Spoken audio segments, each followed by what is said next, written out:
Going on, guys, and today I want to talk about the trio of Joel Embiid, Tyrese Maxey, and James Harden. I want to hear your thoughts down below if you guys agree with anything I say today, or if you guys disagree. Like and subscribe for more daily NBA content, about 100 videos a month.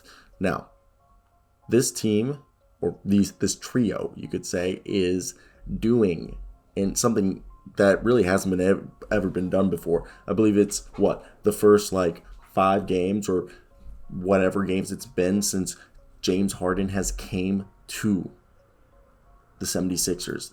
Every single one of them has basically averaged at least over 20 points a game. It's unreal now that we're in it's pretty crazy to think about. Game 4 at this point. And Tyrese Maxey, when people were talking about it, they were always talking, Joel Embiid and, James Harden being like Kobe and Shaq, and even I made that comparison. And I knew Tyrese was going to be insane, but I thought Tyrese was going to kind of have third guy options with Tobias and him taking turns being the third scorer. But it's really Tobias is the overqualified fourth scorer now.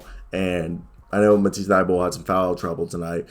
But then they have Georges Niang, who's a sniper off the bench that if you guys never followed him in Utah, you've been missing out. He's a 6'8", 40% three-point shooter. Okay, I know he doesn't do much besides that and grab rebounds and play hard D. He blocked the shit out of Jetty Osman at one point. Then you have Shake Milton, who's a guy who's a great six-man. They really have 3 six-mans if you want to count Shake Milton, Georges Niang, and Danny Green, because Danny Green comes in for Matisse Thybulle, Georges Niang comes in usually for Tobias, and, Shake comes in for Tyrese or, James. And then Furkan Korkmaz would be the fourth, but it's really more 3 because Korkmaz, some minutes fluctuate, and Paul Millsap's obviously the reserve backup big, but Tyrese Maxey's a guy that when everyone was talking about it, nobody was going oh, Tyrese Maxey's just going to go God mode. The last 3 games, he's been averaging 28, 21, 25. In this game, he has 31 points, and he's shooting at freaking 60+% from 3. It's unreal. It's something that people probably weren't thinking that he was going to be doing. So I think definitely that's something people need to be paying attention to, and the fact that they have 3 guys who are basically going to give you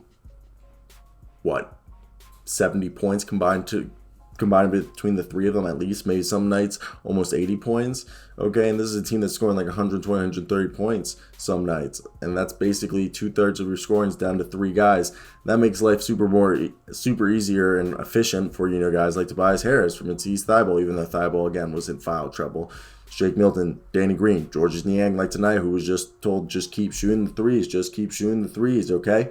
And that's something I think needs to be appreciated more, and I want to hear your guys' thoughts. Are you guys on the same page with me on this, or is this just me? Is this just me talking to myself and thinking that the Sixers are way better than they actually are? I think they're showing stuff that, again, I was not expecting, from James. James was out here playing like the man that we expected, okay? Again, his debut was awesome.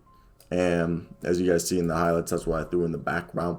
But he's a guy who is continuing to show us that, man, I think he's really something special. And this might be the best team going into it because, again, they have 4 guys, and Furkan Korkmaz being literally at the bottom of the barrel. Then it goes Shake Milton, Georges Niang, and then Danny Green. And it's incredibly awesome that they can switch Danny Green for Matisse Thybulle, Shake Milton for either Harden or Tyrese Maxey, then Georges Niang for Tobias Harris. They're on Paul Millsap, and technically they do have a big man coming in DeAndre Jordan as the other center, and then that's pretty freaking awesome if you're a fan of this team that you guys have that many, a plethora of options. Almost unfair in my opinion.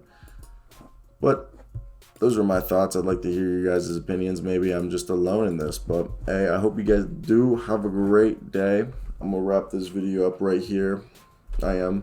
I studied all day in my head. I wrote a 14-page short story. If you guys want to check it out, go check my Substack. I'll probably forget to link it. So just type in Ciro Seo, Substack, Substack. It's a little basketball story about a once highly touted high school recruit traveling to his first game since recovering from that devastating injury. Little short story. It's 14 pages long. It's like a 20-minute read. If you guys like reading, it's a little there. Go check it out. Seriously on Substack. Let me know what you guys think of it.